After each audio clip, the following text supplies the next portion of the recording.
Yesus. Jadi jangan pernah menyerah Bapak Saudara. Ini makna penting yang harus kita pelajari dari orang yang sakit ini. Walaupun mustahil dia terjun di sana, tapi dia tetap stay menunggu belas kasihan. Dan saya rubah begini. Itulah namanya belas kasihan dari Allah, Bethesda. Itulah rumah belas kasihan, Bethesda. Bukan dari Aklepius, tapi dari Yesus. Bethesda itu Tuhan menaruh belas kasihan. Bapak Ibu Saudara, pertanyaan begini, jika orang yang tidak punya iman bisa disembuhkan, artinya itu apa? Artinya belas kasihan Yesus mendahului iman. Amin. Kalau kita disuruh beriman dulu baru percaya, baru Yesus turun mati untuk kita, nggak selamat kita Bapak Saudara. Tapi itu karena belas kasihan itu mendahului iman. Jadi belas kasihan Yesus mendahului iman dia. Sehingga apa? Setelah itu dia percaya dan jangan berbuat dosa lagi katanya kan. Itu yang menjadi menarik. Belas kasihan Yesus mendahului iman kita Bapak Saudara. Ini jadi pembelajaran penting untuk kita pelajari dalam setiap kehidupan kita. Oleh karena itu Bapak Saudara jangan pernah menyerah, karena Yesus selalu beserta dengan kita. Yang ketiga, Yesus adalah satu-satunya penyembuh. Nah Bapak Saudara, dari cerita kolam Bethesda ini, di mana mereka fokus kepada air yang bergoncang, tapi kali ini Yesus ingin menunjukkan bahwa bukan itu loh penyembuh. Kau mau gak kesembuhkan? Maka ditawarkan, mau gak kau sembuh? Jadi Yesus menunjukkan bahwa bukan itu loh, ini penyembuh. Maka ditawarkan Yesus, mau kau sembuh? Jangan dari sana, ada jalan lain, aku yang paling penting. Karena kamu kalau ke sana tidak akan pernah sembuh. Tapi kalau kamu sama aku, kamu akan sembuh. Jadi Yesus adalah penyembuh. Apa yang terjadi Saudara? Dia sembuh. Ini menjadi menarik sekali.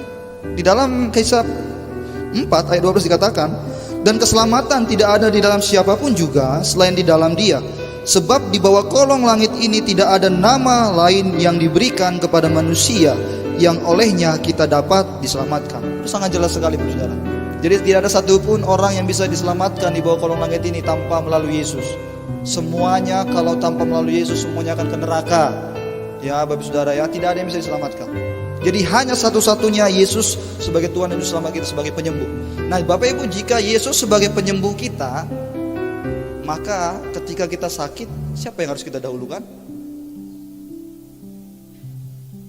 Bapak Ibu, ketika kita sakit, siapa yang harus kita dahulukan?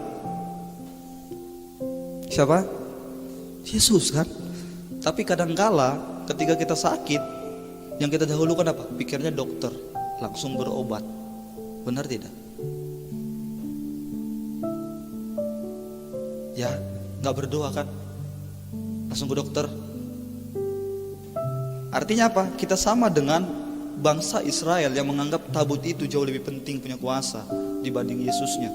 Artinya apa? Dokter jauh punya kuasa dibanding Tuhan Yesus. Saya tidak mengajarkan ini. Kadang-kadang hikmat itu menjebak kita Bapak Ibu. Hati-hati loh. Hikmat itu takut akan Tuhan. Jadi jangan sampai kita salah. Kadang-kadang hikmat itu menjebak kita, bisa jadi jatuh kita di sini. Saya pernah punya cerita begitu Saudara, tapi jangan ditiru. Kalau saya ceritakan ini dibilang saya tidak punya hikmat nanti.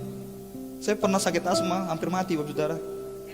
Lalu saya sudah sedot pakai ini. Ya, lalu saya nggak mau, cuma sekali aja pakai. Lalu saya buang, saya berdoa malam itu, saya buang ke tempat yang air mengalir. Jangan dibuang di tempat tong sampah, nanti ketika sakit bisa diambil lagi. Saya buang ke tempat yang mengalir. Lalu apa? Saya uji diri saya. Saya naik turun tangga biar mati sekalian.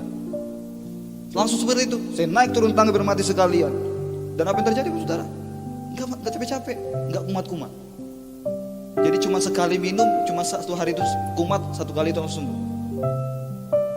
Punya hikmat saya? Enggak punya hikmat kan? Enggak punya hikmat saya, jangan ditiru. Tapi ini perlu juga dalam kehidupan kita Saudara. Kalau saya sampaikan ini nggak punya hikmat, jangan ini. Kan kadang-kadang saya dijudge begitu. Mati nanti kok gimana? Yang kebetulan aja kok sehat, sembuh. Iya kan? Serius Bapak Saudara, ini saya alamin. Karena memang Tuhan itu adalah satu-satunya penyembuh. Kita percaya ketika kita minum obat itu semua karena Tuhan yang menyembuhkan dari obat itu. Benar tidak? Artinya apa? Memang Tuhanlah penyembuhnya. Memang kadang-kala hikmat boleh dipakai, boleh. Tapi jangan ditiru seperti saya. Ya, jangan tiru. Saya mau katakan memang jangan ditiru seperti saya. Tetaplah minum obat, tetaplah ke dokter. Tapi jangan lupa Bapak Saudara berdoa. Minta sama Tuhan yang menyembuhkan. Amin. Mudah-mudahan ini jadi kesaksian yang baik untuk kita Bapak Saudara, supaya kita tidak salah kan begitu. Nah, di dalam Matius pasal yang ke-11 ayat yang ke-28, marilah kepadaku semua yang letih lesu dan berbeban berat, aku akan memberikan kelegaan kepadamu. Jadi Bapak Ibu, ketika kamu mengalami kesusahan, ketika kamu mengalami sebuah pencobaan atau penderitaan apapun, datanglah kepada Yesus. Ya, datanglah kepada Yesus Tuhan, ya, dan juru selamat kita, karena Dia akan sanggup memberikan kelegaan bagi kita. Kemudian dalam Mazmur pasal yang 103 ayat yang ketiga dikatakan, Dia yang mengampuni segala kesalahanmu, yang menyembuhkan segala penyakitmu. Ini sudah sangat jelas sekali Bapak Saudara. Di dalam Yesaya 1 ayat 18 juga berkata, marilah baiklah kita berperkara firman Tuhan, sekalipun dosamu merah seperti kirmizi atau menjadi putih seperti salju, sekalipun berwarna merah seperti kain kesumba, akan menjadi putih seperti bulu domba. Ini sudah sangat jelas sekali Bapak Saudara, bahwa tidak ada satu orang pun yang dapat menolong kita, yang dapat menyucikan kita. Hanya satu-satunya, yaitu Yesus Kristus Tuhan dan Juru Selamat. Ini penting. Jadi ketika kita mengalami sakit, penyakit, ingat, terus berpengharapan kepada Tuhan. Walaupun walaupun kadangkala yang disembuhkan ini tidak mempunyai iman, tapi ingat, Tuhan bisa berkarya, bisa melalui imanmu, bisa juga tidak melalui imanmu. Ya, jadi istilah saya bilang tadi, kasih mendahului iman kita. Tapi jangan pula ketika sakit nggak mau minum obat ya. Tadi aku dengar kesaksiannya, tak minum obat sembuh kok. Lalu tak minum obat pula ya Pak ya. Dibiarkan dibuangnya tuh hari ini pulang dari gereja, terus aku minum obat, aku buanglah obatnya, sembuh nanti. Enggak, jangan begitu ya. Masih tetap berpengharapan terus sama Tuhan. Amin Bapak Ibu Saudara.